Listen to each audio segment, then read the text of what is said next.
O nosso Deus tinha uma comunhão perfeita com o homem. Você pode acompanhar isso no livro de Gênesis. Ali o Senhor Deus, sempre na viração do dia, descia e conversava com o homem. Não havia o pecado no mundo nessa época. E então era maravilhoso. O homem estava ali com Deus. Mas você sabia que o homem foi criado novamente? Quero conversar com você nesse momento aqui, nessas palavras que seguem, nesse tempo que segue aqui no vídeo, sobre esse respeito. O homem foi criado novamente. Há um novo homem.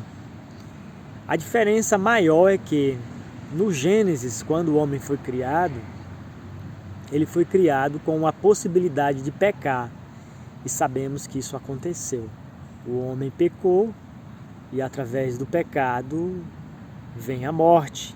A consequência do pecado é a morte. Mas vamos nos atentar sobre essa nova criação.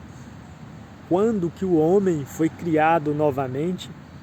E quem é esse homem novo? E o que isso quer dizer? Qualquer pessoa pode nascer outra vez? Qualquer pessoa pode ser esse novo homem? Como que é isso? O que significa essas coisas? Então vamos lá. O novo homem criado em verdadeira justiça e santidade é o homem do Espírito, é um homem gerado segundo Deus. E esse homem gerado segundo Deus, ele não comete pecado, ele não pode pecar. Você pode acompanhar isso na carta de João, primeira carta de João, no capítulo 5. Ali você vai ver, fazendo a leitura, que a semente permanece nesse novo homem. Ele é semente de Deus. E essa semente o conserva livre do pecado. Porque o pecado representa separação, afastar-se de Deus. O primeiro homem, Adão, feito da terra em alma vivente. Esse segundo homem, como Paulo diz em 1 Coríntios, capítulo 15, esse segundo homem é o Senhor do céu. Esse segundo homem, o Senhor do céu, ele não pode pecar, porque ele não é da terra, ele não é um homem de carne, mas ele é um homem do Espírito. Mas o que isso significa? O que isso quer dizer a nosso respeito? Porque eu sou um homem da terra, um homem nascido segundo a vontade da carne. E esse segundo homem aponta para a minha salvação. O homem gerado segundo Deus, em verdadeira justiça e santidade. Como compreender isso? Como processar essas informações?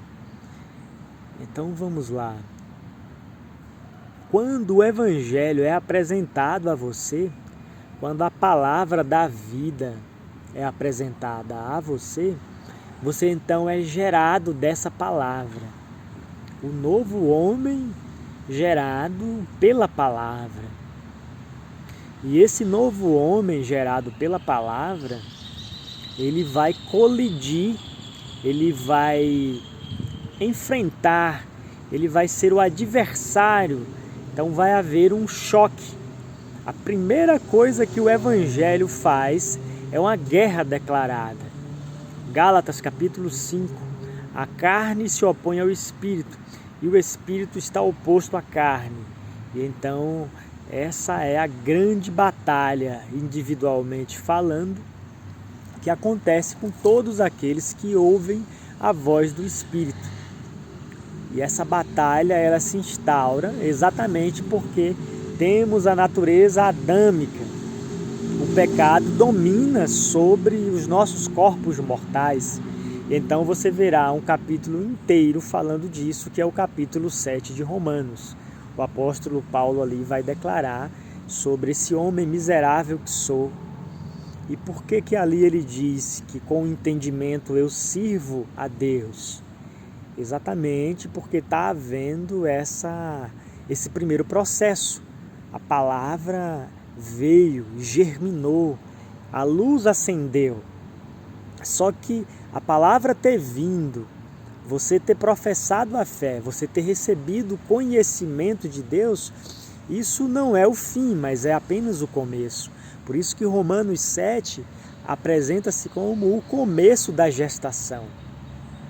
Romanos 8, sim, é o final, é a consumação. Por isso que você abre Romanos 8, já vai declarar que não há nenhuma condenação para quem está no homem da carne. Não há nenhuma condenação para quem está em Cristo Jesus, no homem que é de cima, porque esse homem que é de cima é espírito. Se você está em Cristo, você é nova criatura, não é velha criatura. Em Adão você é velha criatura, em Cristo você é nova criatura. Então não há nenhuma condenação para quem está em Cristo Jesus, porque não anda segundo a carne, mas segundo o Espírito. E como aconteceu essa libertação? A lei do Espírito de vida me libertou da lei do pecado e da morte. Perceba você que houve então a manifestação, houve então a formação. Cristo nesse estágio está formado, não mais apenas gerado. Em Romanos 7 você encontra Cristo sendo gerado.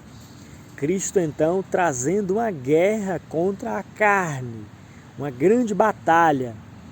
Mas agora em Romanos 8, Cristo está formado. Paulo não vai dizer que está com dores de parto nessa passagem, porque não há mais dores de parto ali, porque Cristo está formado. Isso representa Efésios 2.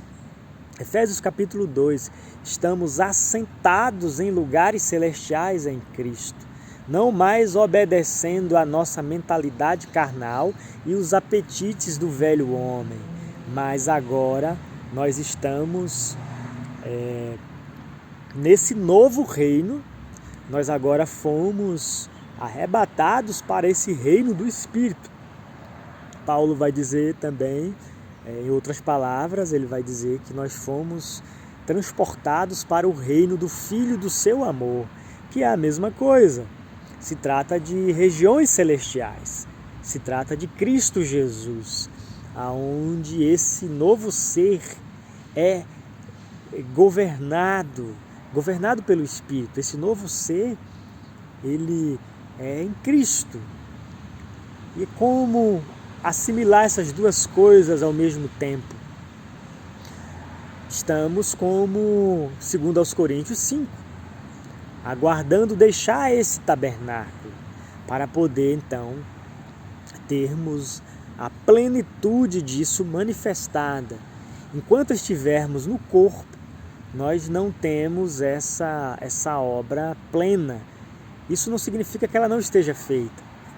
Isso não significa que o tabernáculo de Deus já não esteja aqui. A grande diferença é que existem as duas coisas ao mesmo tempo. Você, o homem segundo Adão, e então o novo homem segundo Cristo. O que não pode acontecer é você estar andando na carne e andando no Espírito. Você não pode ter a natureza da carne te dominando e a natureza do Espírito. Isso não pode, porque são coisas totalmente opostas.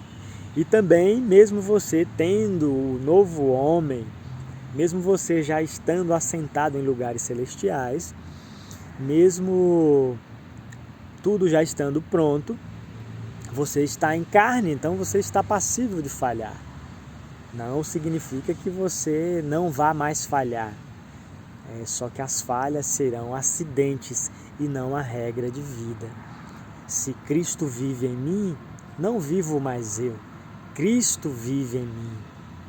Logo, a minha vida em Cristo Jesus, ela significa dizer que eu aguardo sair dessa morada. Mas a outra, não é que eu ainda vá para a outra, eu já estou na outra, porque eu não sou mais eu. Agora, verdadeiramente, eu estou em Cristo, não estarei, eu já estou em Cristo Jesus. E isso é individual e processual, cada um em seu tempo de formação. Tem aqueles que nem mesmo nasceram de novo ainda. Uma coisa é nascer de novo, outra coisa é esse bebê já ter se completado e você então está pronto para deixar esse tabernáculo terreno. Espero que isso tenha sido esclarecedor. Eu sei que o assunto ele é simples, mas ao mesmo tempo também é complexo, porque existe um monte de ensinamentos em volta que acabam, de um certo modo, atrapalhando. Por exemplo, imaginar que vamos enfrentar o tribunal de Cristo para ser julgados pelo corpo, ou que vamos ressuscitar em um outro corpo, ou que o Senhor vai vir para nos arrebatar. Então esses ensinamentos eles acabam se debatendo, acabam se colidindo. Por isso que é necessário posicionar com a Escritura.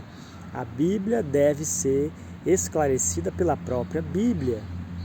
Ora, se eu já estou em Cristo Jesus, se partir para estar com Cristo é muito melhor, isso fica claro que eu não voltarei mais a ressuscitar, eu já estou ressuscitado nele.